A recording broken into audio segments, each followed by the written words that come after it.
Olá, meu querido amigo, minha querida amiga, meu irmão e minha irmã em Cristo Jesus. Eu te agradeço por você estar assistindo esse vídeo e peço a você que se inscreva em nosso canal para nos ajudar a passar essa mensagem adiante. E compartilhe nosso vídeo. Irmão, minha irmã, eu lhe faço uma pergunta. Quantas vezes você já ouviu falar sobre a volta de Jesus? Eu já ouvi muitas vezes. Eu lembro quando eu era criança, a minha mãe e meu pai falavam que Jesus ia voltar. Eu tinha medo. Falaram em 2012 que Cristo voltaria. A realidade é, Cristo voltará. Será que ele já voltou, como muitos dizem? A vinda dele será visível para todos? O que acontecerá na vinda dele? É pergunta que nós tiraremos agora com a palavra de Deus. Eu peço que você abra sua Bíblia e me acompanhe. Alguns versos eu falarei sem abrir minha Bíblia, mas você pode consultar na sua também. Não se esqueça, viu? Abra suas Bíblias em João, Evangelho de São João, capítulo 14, verso 1 ao 3. Está escrito assim: Não se turbe o vosso coração, credes em Deus, credes também em mim. Na casa de meu pai há muitas moradas. Se assim não for, eu vos teria dito. Pois eu irei, e vos prepararei lugar, e quando eu for e vos preparar lugar, voltarei e vos receberei para mim mesmo, para que onde eu estiver, estejais vós também. Que promessa, hein? Só para nós termos uma noção. Na Bíblia existem 3.575 promessas. 2.500 falam da volta de Jesus. Só no Novo Testamento, irmãos, a cada 11 versículos, um fala que Jesus irá voltar. Realmente, a Bíblia ela é bem pontual nesse tema. Jesus realmente virá voltar. Nós entendemos que a volta de Jesus está próximo. A Bíblia fala em Mateus 24, verso 37, que os tempos dos fins seriam igual à época de Noé. Comiam, bebiam, casavam e davam-se em casamento. Não tem problema nenhum em casar, em beber bebidas normais, né? Água, suco, se dá em casamento. O foco desse verso é que as pessoas estavam assim, despreocupados com a volta de Jesus. Desapercebidos, né? Só tinha uma família, a de Noé, que estava esperando a vinda de Jesus. Nós sabemos como Jesus irá voltar. Lá em Apocalipse, capítulo 1, versículo 7, nos diz assim: Eis que vem com as nuvens, e todo olho o verá, até os que os transpassaram. Ou seja, na vinda de Cristo, irmãos, não vai ser assim, eita, morri e vou para o céu. Morri e vou para o céu. Não. A Bíblia fala que quando ele vier, todos o verão. Aqueles que estiverem na terra e aqueles que o transpassaram, ou seja, que o mataram, muitos vão se levantar para verem a sua vinda. Não é incrível isso? Isso é incrível. 1 Tessalonicenses, capítulo 4, versículo 16 e 17, nos diz que ressoada a trombeta do arcanjo, né? Os mortos em Cristo ressuscitarão e irão para o encontro com o Senhor nos ares. Depois nós, os que estivermos vivos, seremos arrebatados com Ele entre as nuvens. Ou seja, a vinda de Cristo será uma vinda universal. Cristo não pisará nessa terra. E Ele virá entre as nuvens. Todo olho aqui da terra o verá. Isso vai ser incrível. Já pensou?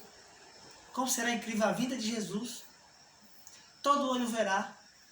E o que é mais interessante, 1 Coríntios capítulo 15 e Filipenses 3, 21, lá nos diz que nós receberemos um corpo novo, um corpo transformado, sem tendência para pecado. Por isso que muitos, quando verem a Cristo, em um abrir e fechar de olhos, vão perecer, vão morrer. Enquanto nós receberemos um corpo novo, né, em nome do Rei, e o veremos, e iremos para o encontro com Ele. Amém, irmão? Amém? Você quer ir também? Estamos juntos. Então a Bíblia ainda nos diz que essa vida será universal. Isso é incrível. Mateus capítulo 24, versículo 14, nos diz que será pregado este evangelho do reino para testemunho a todas as nações. Então virá o fim. Esse verso é interessante, porque eu extraio algo interessante dele. Por exemplo, não terá uma pessoa que dirá: eu não tive a oportunidade de conhecer a palavra de Deus. Todos vão conhecer. É verdade. Todos vão ter a oportunidade de conhecer a Bíblia, ou seja, o Evangelho. Evangelho significa boas novas de salvação. Todos vão receber a oportunidade. Muitos recusarão. Muitos não vão querer seguir. E será o fim, sabe de quê, irmãos? O fim do pecado, o fim da dor, o fim do sofrimento. Para muitos, o fim das dívidas. Para muitos, o fim da dor. Lá em Apocalipse capítulo 21, verso 1 ao 4, diz que ele nos enxugará dos olhos toda lágrima. E a morte já não mais existirá mais. Não haverá mais nem pranto, nem dor. Porque todas as coisas se passaram e tudo se fez novo. Essa é a promessa que Cristo nos oferece, irmãos. Uma vida nova, transformada, sem tendência para pecado. Aquela vida que Adão perdeu no Éden, Cristo nos concede. É isso mesmo. Ele nos oferece. Mas o que é necessário para que eu seja salvo?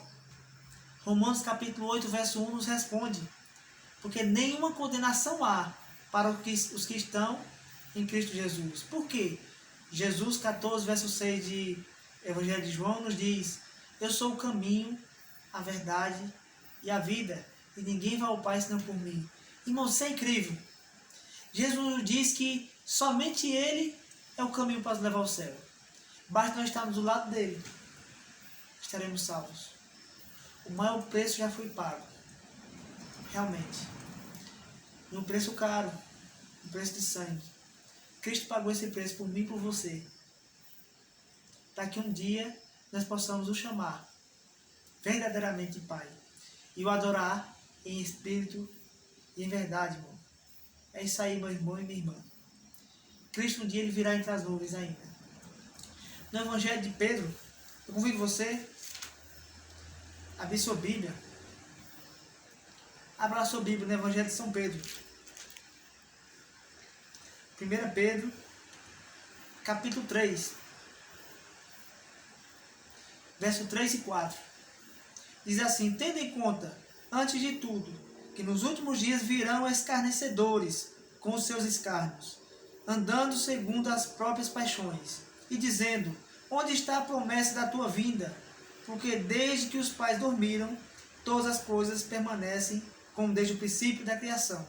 Ou seja, a Bíblia nos diz que muitos, no tempo do fim, iriam escarnecer, brincar, e dizer: cadê o Cristo de vocês que ainda não voltou? Enquanto a Bíblia nos diz que Deus ele ainda não voltou. Sabe por quê, irmãos? Porque Ele está sendo longânimo, Ele está sendo misericordioso, porque é necessário que eu me converta, que você se converta para os caminhos do Senhor. É isso mesmo. Convido você a abrir mais um versículo comigo. Na carta de 1 Coríntios, capítulo 2, versículo 9. Está escrito assim: mas como está escrito, nem olhos viram, nem ouvidos ouviram, nem jamais penetrou em coração humano o que Deus tem preparado para aqueles que o amam. Glória a Deus por isso. Essa é a promessa. Deus faz para mim e para você. Se entregue ao Senhor, meu irmão. Essa é a única opção. Nós nos salvamos e recebemos essa bênção. Já pensou? Por mais que eu e você tente imaginar como será o céu, nós não conseguiremos. Primeiro que eu creio por causa da nossa mente pecaminosa. Porque ela está aqui. E nada do que o homem criou vai estar no céu. Porque o que o homem cria é ruim. O que nós criamos não presta, meus irmãos. Mas o que Deus cria é perfeito. E é eterno. Amém? Convido a você também a abrir a sua Bíblia em Mateus. Mateus capítulo 11, versículo 28. Lá nos diz assim: Vinde a mim todos os que estáis cansados e sobrecarregados, e eu vos aliviarei. Esse verso 28 é interessante, que aqui Jesus estava falando com pecadores, multidão de pecadores aqui, todos com problemas, doenças, dívidas, preocupação com o pecado, com o mundo. Esse povo aqui, meus irmãos, meu irmão e minha irmã, ele estava oprimido com o mundo. Por isso que Cristo nos diz lá no Evangelho de São João que nós não somos desse mundo. O mundo não nos ama, né? Porque ele primeiro odiou a Cristo e vai odiar nós também. Ele pergunta uma coisa: você está passando por alguma aflição? Eu sei que você está. Porque a Bíblia nos diz que no mundo tereis aflições, né? Mas tem bom ânimo, eu venci o mundo, Cristo venceu o mundo. Mas saiba de uma coisa, meu irmão. Cristo nos faz esse convite hoje também. Vamos a Ele, né? Vinde a mim. Ele é o único que pode nos libertar do sofrimento, da dor, do desânimo. E a maior promessa que Cristo nos faz, sabe o que é? É do reencontro. Você já imaginou? Vai ser o maior reencontro de toda a história. Onde pais reencontrarão filhos. Aqueles que morreram no Senhor vão reencontrar seus queridos familiares e amigos. Eu tenho pessoas que faleceram que eu gosto muito. Eu amava muito essas pessoas. E hoje eu batalho, meus irmãos. Sabe para quê? Para que um dia eu possa encontrar elas de novo. Tem alguém que você perdeu?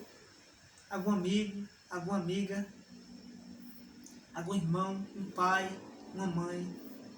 Cristo nos oferece esse reencontro.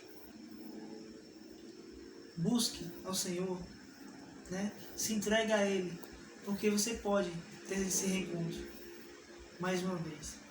Tem uma história que eu acho interessante, que ela cabe bem nessa mensagem de hoje. Nos anos por volta de 1880, por aí, quando era pregado mais fortemente a volta de Jesus, era Billy Graham, esses homens, Billy Graham não, desculpe, eram outros homens, né? Outros pregadores, grandes pregadores. E estava nessa igreja um dia duas irmãs gêmeas. Essas duas irmãs gêmeas escutaram a mesma mensagem. Imaginem a pregação, que vai ter trovões, realmente, as casas vão se desmoronar, realmente, vai ter barulho, a vinda de Cristo vai ser algo sobrenatural. E essas irmãs foram atingidas por essa mensagem. Às 2 da noite, antes de dormir, uma foi fechar a janela e outra estava na cama. Irmãos, do lado da casa dessas jovens, tinha uma casa de fogos de artifício. E essa casa de fogos de artifício, ela pegou fogo. Imagine o barulho. Quando teve aquele barulho, as irmãs se lembraram logo, sabe de quê? Da volta de Jesus. E uma correu para a janela e falou: vem Jesus. Abriu os braços e disse: vem Jesus. Quando ela olhou e procurou a sua outra irmã, ela estava debaixo da cama, tremendo e dizendo: não vem Jesus, não vem agora não. Vocês estão entendendo? Elas partilhavam da mesma casa, da mesma fé, a mesma igreja, mesma religião, e conviviam juntas. Uma estava pronta e a outra não. Uma buscava o Senhor, infelizmente a outra não como deveria. Hoje, Cristo te dá mais uma oportunidade. Por isso que Ele ainda não veio. Ele está sendo misericordioso com você, meu irmão. É isso mesmo. Então se entregue ao Senhor enquanto há tempo. Se entregue a Ele verdadeiramente. Amém?